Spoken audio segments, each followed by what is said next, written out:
We were more concerned about the downside risks. And therefore, our policy advice was the policies implemented, which were preserving the structure of the economy, need to continue, and they need to continue for longer than initially expected. But our main recommendation here really is that these policies have worked, and they need to be maintained in order to go into recovery phase, in order to bring the economy back to speed.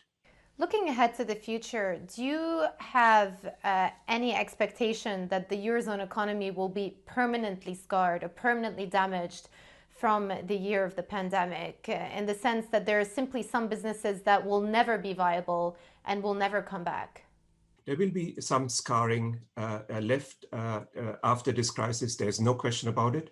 But the good news really is that the forceful policy response we saw in Europe in terms of speed, in terms of size, and in terms of coordination really is going to limit scarring. And for that, it's very important that the lifelines which have been extended so far are going to be maintained until we have the recovery firmly in place.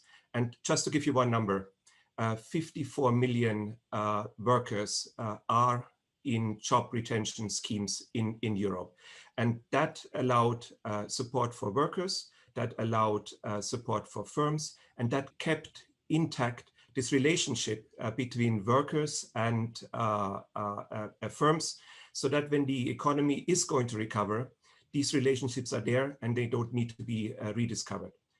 But there's no question that there will also be a structural change, because some sectors are suffering more from this crisis.